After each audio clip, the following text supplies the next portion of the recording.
So far.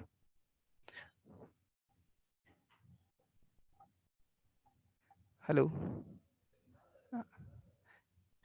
I would request Baldev sir. Yeah. Can you hear me? Yeah, sir. Okay.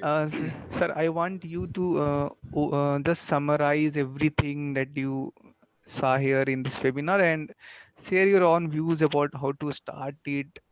Just everything. Okay. Good morning everyone.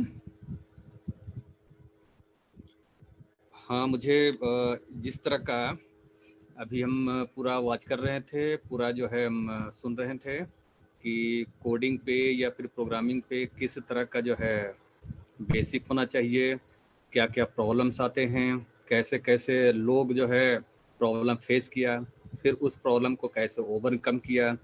तो इस तरह का कई का जो है हम सुने, तो उससे ये पता चलता है कि कई लोग जो है इस पे अच्छे तरीके से एक तरह से जो प्रॉब्लम हुआ उस प्रॉब्लम को सॉल्व करने के लिए कई तरह से एफर्ट लगाए।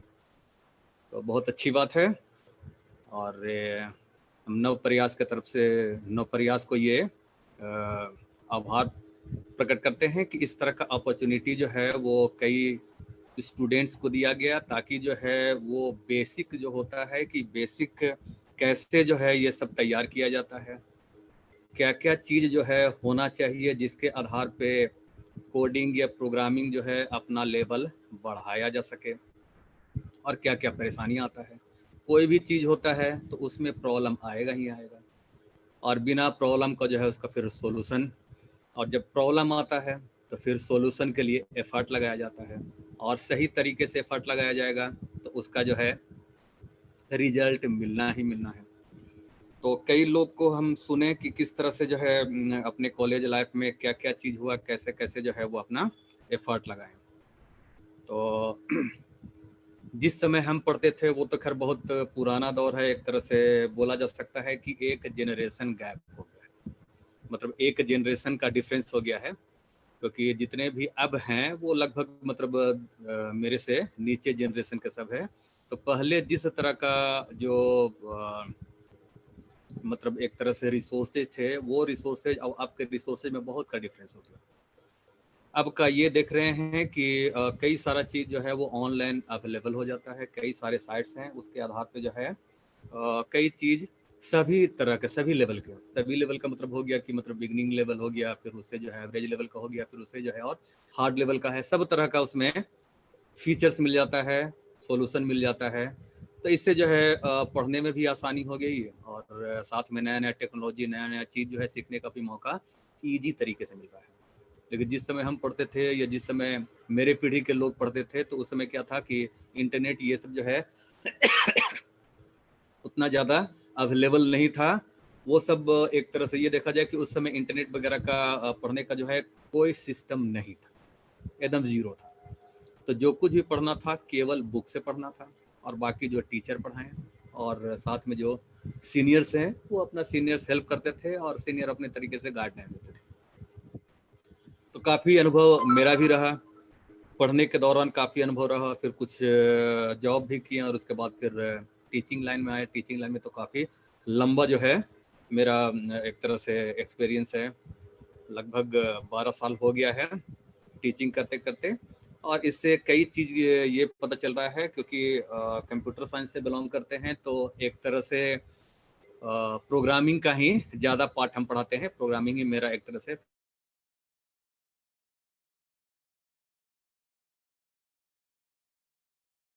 है कि कुछ लोग जैसे क्वेश्चन किए कि प्रोग्रामिंग जो है थोड़ा बोरियत होता है, तो मेरे हिसाब से प्रोग्रामिंग बोरियत नहीं होता है। प्रोग्रामिंग जो है बहुत इंटरेस्टिंग और इंटरटेनमेंट देता है मेरे हिसाब से, बहुत उसमें जो है इंटरटेन होगा। जैसे कोई भी चीज़ को अगर जो बनाना शुरू किया जाए और बनाने में एफर्ट ज़्यादा लगता है, ज़्यादा मेहनत लगता है, तो उसका सोल्यूशन आने के बाद खुशी बहुत ज़्यादा होता है। जैसे सिंपल हम एग्जांपल बताते हैं कि जैसे कोई क्रिकेट मैच खेला जाए, और अगर जो 10 विकेट से जीत लिया जाए, या 200 रन से 300 रन से जीत लिया जाए, तो वो फिर मैच का कुछ मज़े नहीं आता है। मैच तो तब मज़ा आता है जब बिल्कुल क्लोज कॉन्टेस्ट हो, कि 2 रन से जीते, 1 विकेट से जीते। इस तरह से अगर जो होता है तो फिर मज़ा कुछ और ही आता है। तो उसी तरह का कोडिंग वगैरह, प्रोग्रामिंग वगैरह में भी रहता है कि जब तक टेढ़ा, जब तक कॉम्प्लिकेटेड प्रोग्राम बना नहीं लेते हैं, या जब तक कॉम्प्लिकेटेड प्रोग्राम को जो है सोल्व नहीं कर लेते हैं, या डिफरेंट टाइप का उसमें प्रॉब्लम आ रहा है, और प्रॉब्लम आ रहा है बना रहे हैं, प्रॉब्लम आ रहा है बना रहे हैं और लगे हुए हैं, तब जा करके जब बन जाता है तो वो जो खुशी होती है वो बहुत ज़्यादा खुशी होती है, और साथ में काफ़ी जो है इंटरटेन भी होता है, काफ़ी जो है मज़ा भी आता है। तो इसलिए मेरे हिसाब से, मेरे नज़रिए से तो कोडिंग या प्रोग्रामिंग जो है बहुत इंजॉयफुल है, बहुत मज़ा आता है। प्रॉब्लम तो आएगा ही आएगा, बिना प्रॉब्लम का जो है ज़िंदगी नहीं चलेगी। तो थोड़ा सा हम बेसिक ये बताना चाहते हैं कि स्किल डेवलपमेंट जो है वो इसमें कोडिंग में या फिर प्रोग्रामिंग में किस तरह से किया जाए, कहाँ से लिया जाए, ताकि जो है वो इजी तरीके से हो सके। तो जैसे एक ने ये स्लाइड दिखलाया था, उसमें बतलाया था कि जितने भी प्रोग्रामिंग लैंग्वेज अभी तक अवेलेबल है उसमें कौन सा का कितना परसेंटेज ज़्यादा प्रेफरेंसेज है। तो लगभग सही था उसमें कि सबसे बेसिक बतला देते हैं कि अगर जो प्रोग्रामिंग कोडिंग सही तरीके से सीखना है तो बीच से सीखने का कोई फ़ायदा नहीं है, वो सी से ही लेकर के चलना पड़ेगा। सी एक ऐसा लैंग्वेज है जिसको मदर ऑफ ऑल लैंग्वेज ही बोला जाता है, कि सी का इस तरह का स्ट्रक्चर है कि वही स्ट्रक्चर को कई प्रोग्रामिंग लैंग्वेज फॉलो किया है। तो अगर जो सी सही तरीके से सीख लेते हैं तो बाकी और लैंग्वेज जो है, बाकी और आगे का टूल्स जो है उसको सीखने में बहुत आसानी होगी, कहीं पे दिक्कत फील नहीं होगी, कहीं पे फ्रस्ट्रेशन नहीं होगा। और कई लोग फिर क्या करते हैं कि जैसे अब देखते हैं कि कई कॉलेजेज वगैरह में क्या है कि सी नहीं पढ़ाया जाता है, डायरेक्ट सी प्लस प्लस या डायरेक्ट पाइथन वगैरह से शुरू होता है। तो हालांकि मेरे हिसाब से वो तो खैर सिलेबस था, तो सिलेबस के हिसाब से वहाँ पे पढ़ाया जाएगा, लेकिन अपने तरीके से सी एक जो है स्टार्टिंग में सीख लेना बहुत ज़रूरी है, और वो भी अच्छे तरीके से। केवल ओवरव्यू या केवल ऊपर ऊपर सीख लेने से उसका उतना बेनिफिट या उतना फ़ायदा नहीं देगा। जब तक कि उसको अच्छे तरीके से डेप्थ में स्ट्रॉन्ग उसको नहीं कर लेते हैं, तब तक जो है आगे उसका बेनिफिट नहीं मिलता है। और ये भी बतला देते हैं कि जैसे डायरेक्ट जो है वो जावा भी सीखा जा सकता है, डायरेक्ट पाइथन भी सीखा जा सकता है, लेकिन वो सब में प्रॉब्लम क्या है, डायरेक्ट उतना आगे जा करके सीखने में फ्रस्ट्रेशन बहुत होता है, क्योंकि ऐसा ऐसा सिंटेक्स है जो कि सी से रिलेटेड रहता है, सी प्लस प्लस से रिलेटेड रहता है, लेकिन वो सब चीज़ नहीं जानते हैं, तो फिर जो है वो समझ नहीं आता है, और समझ नहीं आएगा तो फ्रस्ट्रेशन होगा। फ्रस्ट्रेशन होगा तो फिर लगेगा कि ये मेरे लायक नहीं है, या मेरे में उतना एबिलिटी नहीं है। लेकिन एबिलिटी रहता है, लेकिन एक सीक्वेंस में चलने की जरूरत होती है। जब तक सीक्वेंस में नहीं चला जाएगा तो वहां तक जो है पहुंचना बड़ी मुश्किल हो जाएगी। जैसे एक सिंपल हम एग्जांपल बताते हैं, जैसे जनरली क्या है कि यहाँ पे हम देखते हैं कि गाड़ी वगैरह ये सब चलाते हैं लोग, मतलब अच्छे तरीके से चलाते हैं। तो बेसिक क्या है कि सबसे पहले जो है साइकिल चलाना सीखते हैं, साइकिल सही तरीके से आ जाता है, थोड़ा ग्रो भी हो जाते हैं, तो उसके बाद फिर जो है टू व्हीलर जो है गाड़ी चलाने सीखते हैं। आसानी से सीखा जाता है, ज़्यादा उतना दिक्कत नहीं होता है। और वो जब आ जाता है तो उसके बाद फिर फोर व्हीलर भी जो है सीख लेते हैं, और आसानी से सीख लेते हैं, ज़्यादा का दिक्कत नहीं होता है, क्योंकि बेसिक आइडिया हमको मिल गया। जैसे साइकिल सीख लेते हैं तो ये बेसिक आइडिया मिल जाता है कि कैसे जो है बैलेंस किया जाता है, ब्रेक वगैरह का क्या काम होता है, और किस तरह से आगे बढ़ने का वो फैसिलिटी रहता है। तो वो सब सारा कुछ मालूम रहता है, तो टू व्हीलर जो मोटरसाइकिल होता है उसको सीखने में आसानी हो जाती है। उसमें थोड़ा सा केवल एक्स्ट्रा ये रहता है कि ब्रेक हो जाता है, ये गियर वगैरह का जो है वो कंसेप्ट आ जाता है, और एक्सीलेटर और मोटर के आधार पे आगे बढ़ना रहता है। तो बेसिक साइकिल से आया तो उससे जो है बैलेंस वगैरह ये सब का जो है सारा कुछ पहले से मालूम है, तो वो चीज़ सीखे हुए हैं। केवल जो है गियर कैसे तोड़ा जाता है, क्लच वगैरह कैसे यूज है, ये सब से जो है थोड़ा सा केवल सीखने की जरूरत पड़ती है, जिससे टू व्हीलर भी आसानी से सीख सकते हैं। और ये सब जब चीज आ जाता है तो फिर जो है फोर व्हीलर, तो फोर व्हीलर में क्या है, सारा बेसिक यही रहता है, गियर वगैरह सारा कुछ वही रहता है, केवल उसमें स्पेस ज्यादा रहता है, स्पेस ज्यादा लेकर के चलना पड़ता है। तो इसका मतलब है कि सारा कुछ बेसिक कहाँ से आ रहा है, साइकिल से आ रहा है। वो सब अगर जो रहता है मालूम, तो सीखने में आसानी होती है। आसानी की हम बात बोल रहे हैं, ये नहीं है कि डायरेक्ट जो है कई लोग कार भी सीख लेते हैं, लेकिन डायरेक्ट कार सीखने में बड़ी तरह का परेशानी होता है, और उसमें जो एक्सीडेंट होने का भी चांसेस ज़्यादा रहता है। तो उसी तरह से इसमें भी प्रोग्रामिंग लैंग्वेज का भी यही है कि अगर जो डायरेक्ट मतलब हम चाहें कि डायरेक्ट हम जावा सीख लें, तो उतना एबिलिटी रहते हुए भी डायरेक्ट जावा सीख नहीं सकते। वो सीक्वेंस में चलने की जरूरत होती है कि सी सीखे, C++ सीखे, डेटा स्ट्रक्चर सीखे, फिर जावा सीखे। इस तरह से सीक्वेंस में अगर सीखेंगे तो सब कुछ स्मूथ चलते जाएगा, कहीं पे कोई परेशानी नहीं होगा और बिल्कुल हंसते खेलते जो है सब कुछ निकल जाएगा। तो सबसे पहले तो यहाँ पे हम ये बता रहे हैं कि जैसे सी का भी जैसे सी सीखना शुरू किया, तो सी का भी एक तरह से होता है लेवल होता है। सी का स्टार्टिंग जो होता है वो बिल्कुल सिंपल रहता है, इफ कंडीशन, फॉर लूप, ये सब वगैरह जितना भी है वो सब ज़्यादा उतना कॉम्प्लिकेटेड नहीं रहता है। तो इसका सबसे इम्पॉर्टेंट पार्ट जो आता है वो है फंक्शन पॉइंटर और स्ट्रक्चर। तो फंक्शन पॉइंटर स्ट्रक्चर एक ऐसा चीज है जो कि आगे सारे लैंग्वेज में यूज होते हैं, लगभग इसी स्ट्रक्चर को सब लोग यूज करते हैं, फॉलो करते हैं। तो जनरली हम देखने में, मतलब ये हम पढ़ाने के ये अनुभव से बतला रहे हैं कि कई लोग का क्या होता है, या कॉलेज में जो भी क्लास चलता है तो उससे हमको ये अनुभव हुआ है कि सब जगह मतलब जहाँ पे भी सिलेबस है सी पढ़ाया ही जाता है। तो सी का फॉर लूप वगैरह ये सब करते करते जो है टाइम इतना निकल जाता है कि फिर एग्जाम का टाइम आने लगता है, क्योंकि एक सेमेस्टर का जनरली 6 महीना रहता है, तो उसमें मान के चला जाए कि 3 से 3.5 महीना जो है क्लासेस चलते हैं, बाकी छुट्टी या फिर एग्जाम में निकल जाते हैं। तो क्या होता है कि मतलब लूप वगैरह ये सब करते करते ही फिर मतलब आ जाता है टाइम कि अब मतलब एग्जाम आने वाला है। तो फंक्शन पॉइंटर ये सब का बारी जैसे ही आने लगता है वैसे ही माइंड में आने लगता है, या टीचर भी बोलने लगते हैं कि अब एग्जाम का टाइम आ रहा है, तो जो मेन पोर्शन बतलाना है उसमें उतना टाइम वो नहीं देता। वो उसके बाद फिर इतना जल्दी मतलब इतना एक्सप्रेस में वो पढ़ा देते हैं, जो बोला जाता है कि मतलब शताब्दी एक्सप्रेस, जो कि शताब्दी एक्सप्रेस की तरह जो है इतना फास्ट पढ़ा देते हैं, जिसके कारण से वो चीज पे उतना फोकस नहीं हो पाता है, उस पर उतना प्रैक्टिस नहीं हो पाता है। और ये सब चीज पूरा प्रैक्टिस एंड मोर प्रैक्टिस इसी पे डिपेंड करता है, खास करके प्रोग्रामिंग और कोडिंग। तो प्रैक्टिस जैसे केवल पढ़ लिया गया, मान लिया जाए फंक्शन पढ़ा लिया गया, पॉइंटर भी पढ़ा लिया गया, उसका बेसिक कंसेप्ट दे दिया गया, लेकिन प्रैक्टिस उस पर नहीं करवाया गया, तो फिर वो कोई काम का नहीं रहता। वो केवल माइंड में रहता है कि हाँ ये चीज एक होता है, ऐसे ऐसे होता है, लेकिन उसका इम्प्लीमेंटेशन या उसका प्रोग्रामिंग जो है वो फिर नहीं कर पाओगे। और जनरली हमको देखने में यही मिलता है कि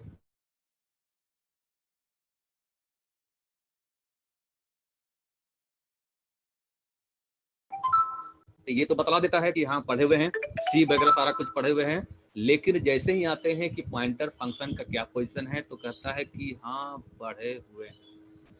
तो बोलने के अंदाज से ये हमको पता चलता है कि कॉन्फिडेंस में नहीं। और जब तक फंक्शन पॉइंटर स्ट्रक्चर ये सब सही तरीके से नहीं पढ़ा जाए, तब तक जो है आगे का जावा, पाइथन, C++, ये जो भी आगे टूल्स है, ये जो भी नया नया टेक्नोलॉजी आया है, वो सब जो है सीखने में फिर परेशानी आएगी। सबसे इम्पोर्टेंट जो सीखा है वो फंक्शन हो गया, स्ट्रक्चर हो गया, पॉइंटर हो गया, ये सबसे इम्पोर्टेंट होता है। और यहीं तक आते आते कई लोग जो है वो गड़बड़ा जाते हैं। एक तो ये हो जाता है कि ये लास्ट में पढ़ना होता है, तो वहां तक पहुंचते पहुंचते कई लोग बोर हो जाते हैं कि अभी तक सीए पढ़ रहे हैं, अभी तक जो है इसी में है, तो बोर हो जाते हैं। उसके कारण से वहां पहुंचते पहुंचते फिर जो उतना टाइम नहीं देने लगते, इसके कारण से गड़बड़ा जाता है। और उतना जाने के बाद फिर उसको आइडिया नहीं रहता है कि ये कितना इम्पोर्टेंट है, जो कि आगे हमको जो है हमेशा इसको यूज करना पड़ता है, इसलिए उस पर उतना फोकस नहीं कर पाते हैं।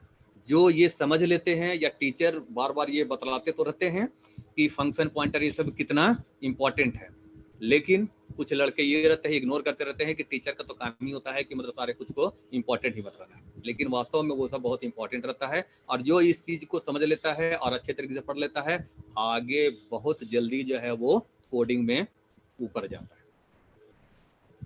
तो सबसे एक चीज और इम्पोर्टेंट ये है कि ये फंक्शन पॉइंटर और स्ट्रक्चर जो है ये स्ट्रॉन्ग और तब हो जाता है, ये स्ट्रॉन्ग होने का और एक तरीका है कि डीएस अच्छे तरीके से पढ़ा जाए, क्योंकि डीएस में कुछ चैप्टर ऐसे हैं जो बहुत अच्छे तरीके से पॉइंटर, स्ट्रक्चर और फंक्शन का यूज होता है। तो डेटा स्ट्रक्चर जो है, इस डेटा स्ट्रक्चर को सही तरीके से जब पढ़ा जाए तो मान के चला जाए कि डेटा स्ट्रक्चर भी सही तरीके से कंप्लीट हो जाता है और उससे सी का फंक्शन, पॉइंटर और स्ट्रक्चर ये बहुत अच्छे तरीके से स्ट्रॉन्ग हो। लेकिन कई को देखते हैं, मतलब जो थोड़ा सा कोडिंग से भाग रहा हो या कोडिंग से थोड़ा दिल चुरा रहा हो, तो ये डेटा स्ट्रक्चर या फंक्शन पॉइंटर में जो है थोड़ा सा वो इग्नोर करने लगता है। तो वो एकदम वहीं पे जो है उसका गलती होता है, बहुत बड़ा गलती होता है। और इसके कारण से आगे जितना भी प्रोग्रामिंग लैंग्वेज आगे जो पढ़ना रहेगा, तो उसमें सारा जो है इसी चीज का यूज होता है, जिसके कारण से वो हर जगह फंस के जाता है। और जहाँ पे ये सब फंसना शुरू होता है, तो फिर धीरे धीरे जो है उसका माइंड इधर से डाइवर्ट होने लगता है कि लगता है कि ये हमसे नहीं हो पाएगा। इस तरह का कई तरह का फ्रस्ट्रेशन आ जाता है।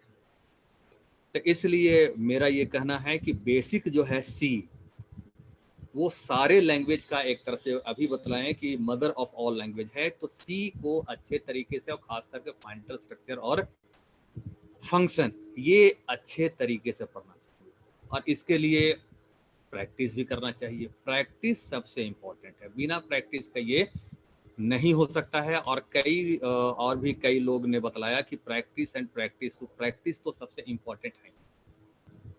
केवल थ्योरी से सोच ले कि केवल थ्योरी पढ़ करके उसका कंसेप्ट मतलब पढ़ करके और उस पर मास्टरिंग हासिल कर ले, तो ये पॉसिबल नहीं है। जैसे सिंपल बतलाते हैं कि जैसे अगर जो टू व्हीलर चलाना है, तो ये खाली हम पढ़ लें कि ब्रेक से क्या होता है, गियर से क्या होता है, एक्सीलेटर से क्या होता है, उसमें व्हील दिया हुआ रहता है उससे क्या होता है, ये सारा कंसेप्ट हम जान जाते हैं। तो बिना चलाए क्या मतलब टू व्हीलर जो है चला लेंगे?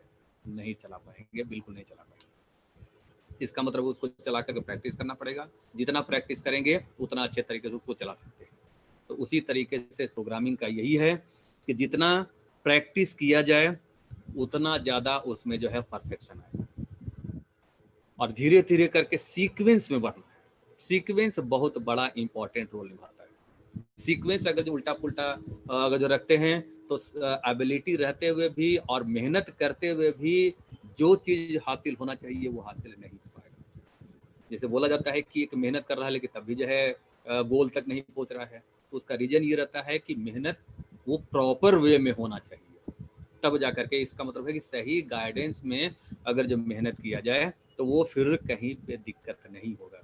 और प्रोग्रामिंग वगैरह तो बता रहे हैं कि कोई कॉम्प्लिकेटेड नहीं होता, इजी पार्ट, केवल थोड़ा सा उस पर ध्यान देने की जरूरत होती है। तो इसलिए एक तरह से सीक्वेंस मेरे हिसाब से ये होना चाहिए कि पहले सी कंप्लीट किया जाए, सी के बाद फिर डेटा स्ट्रक्चर, उसके बाद फिर C++, फिर जावा। इस सीक्वेंस को अगर जो पढ़ा जाए तो जनरली मेरे हिसाब से किसी भी लैंग्वेज या कोई भी प्रोग्रामिंग टूल्स या कोई भी डेवलपमेंट का टूल्स है उसको सीखने में कहीं पे कोई दिक्कत नहीं है। सीक्वेंस बड़े इंपॉर्टेंट है। तो इसीलिए जनरली हम कई लोग को बतलाते रहते हैं, जो स्टूडेंट्स आते हैं तो उसको बतलाते रहते हैं कि एक ही बार जो है छत पे चढ़ने की कोशिश मत करो। जो उसका सीढ़ी है, सीढ़ी बाय सीढ़ी जो है चढ़ते जाओ तो ऑटोमेटिक जो है वो छत पे पहुंचना ही पहुंचना है। लेकिन चाहोगे कि एक ही बार जो है उछल करके हम छत पे चढ़ जाए, तो उसमें तो एक्सीडेंट होने का चांस होगा ही होगा। तो इसलिए सीक्वेंस में चलो, सब कुछ इजी से और आराम से मिल जाएगा और स्ट्रॉन्ग भी हो जाएगा। और एफर्ट तो मेरे हिसाब से जितने भी देखते हैं स्टूडेंट्स रहते हैं, तो एफर्ट तो लगाते हैं, लेकिन एक चीज़ और भी होता है। जैसे अभी तो लॉकडाउन है, तो लॉकडाउन में तो ऐसा मामला है कि मतलब आपस में बैठ करके डिस्कशन करने का कोई गुंजाइश नहीं बन पा रहा है। लेकिन लॉकडाउन मतलब जो ऑफलाइन रहेगा, तो ऑफलाइन में क्या है कि प्रोग्रामिंग करते रहो और 5-6 लोग हैं साथ में प्रोग्रामिंग करो। और अगर जो कुछ प्रॉब्लम आता है, कुछ एरर आता है, तो बाकी लोग से शेयर करो कि ये प्रॉब्लम आ रहा है, कैसे होगा। और बाकी लोग को भी ये होना चाहिए कि एरर जैसे ही आए तुरंत दौड़ करके आ जाना चाहिए कि अच्छा एरर आया, हम सोल्व कर दें। जितना ज़्यादा एरर आता है उतना ज़्यादा सीखो।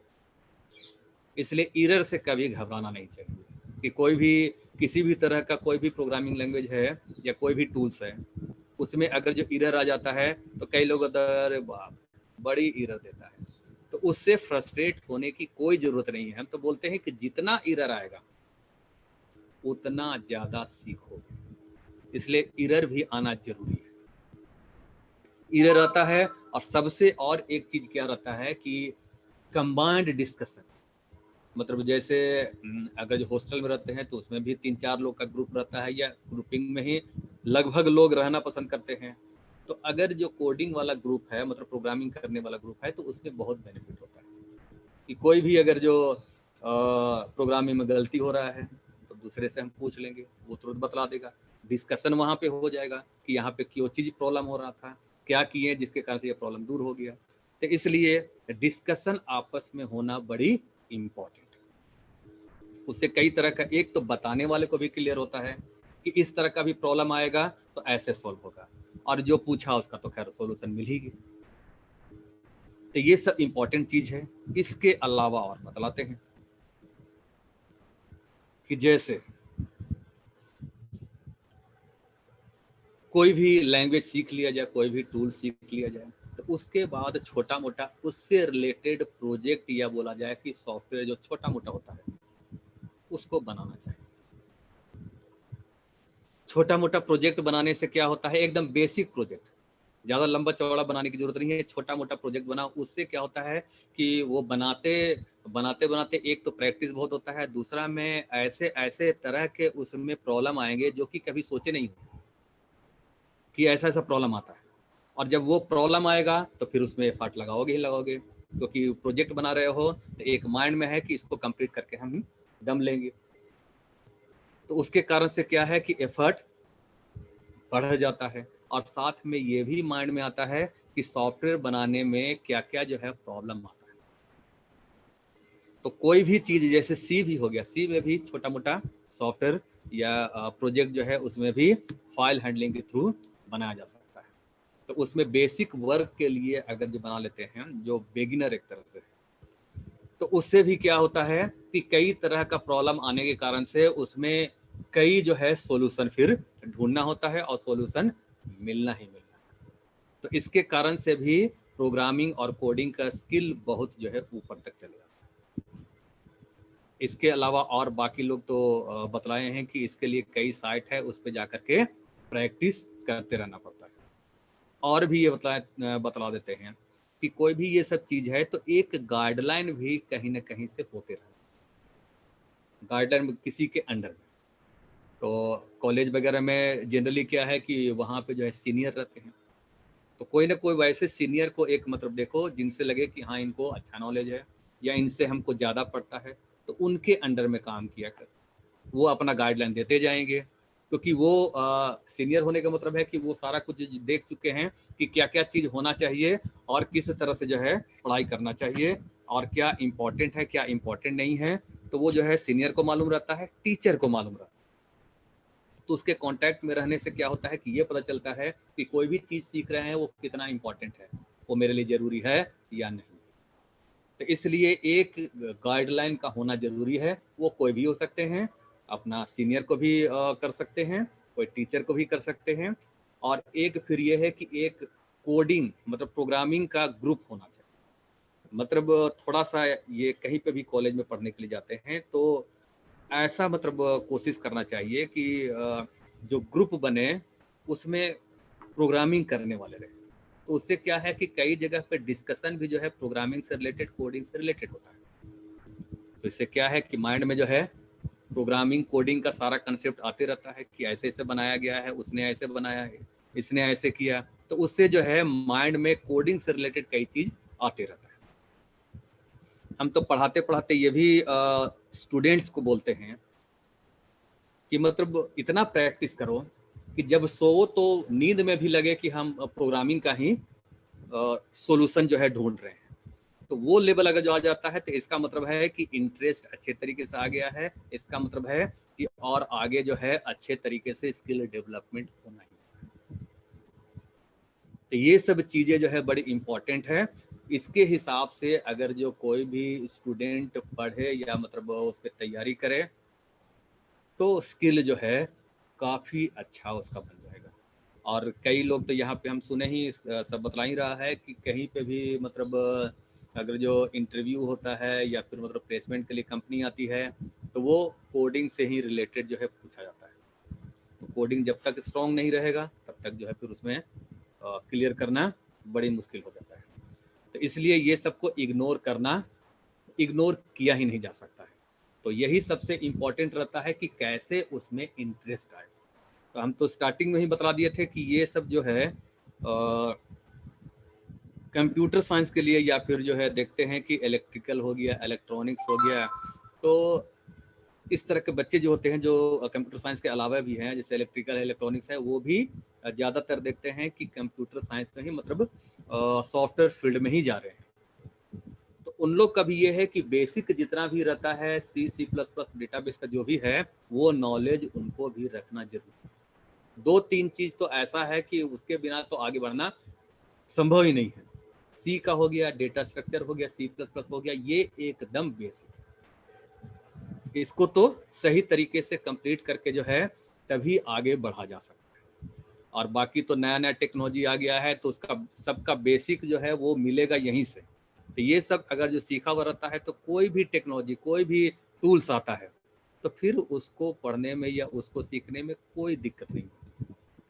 और कंपनी में भी जॉब करने के लिए जाते हैं, तो वहाँ पे भी क्या है, वहाँ पे भी कोडिंग करना रहेगा, और तो बैठ करके जो है कुर्सी तो तोड़ना नहीं रहता है। तो वहाँ पे भी अगर जो स्किल अच्छा रहता है, तो वहाँ पे भी इज्जत मिलता है। वहाँ पे भी कोई भी काम रहता है, वो काम जल्दी से निपटा देते हैं, तो उससे जो है इम्प्रूवमेंट होता है। कंपनी में भी तुरंत तुरंत इम्प्रूवमेंट होता है। तो ये सब बहुत इम्पॉर्टेंट चीज़ है। इसलिए इस तरीके से अगर जो तैयारी किया जाए, या इस तरीके से कोडिंग को, प्रोग्रामिंग को पढ़ा जाए, तो वो इजी तरीके से सब कुछ कंप्लीट हो जाए। बस आज के लिए हम इतना ही कहना चाहते हैं। और नव प्रयास के लिए ये प्रयास बहुत सराहनीय है, और हमको ये जो अपॉर्चुनिटी दिया गया है, उसके लिए नव प्रयास को हम आभार प्रकट करते हैं। Okay, thank you sir, thank you. Thank you for joining here. आपका सजेशंस काफ़ी अच्छा था। हम लोग इस पे विचार कर रहे हैं कि एक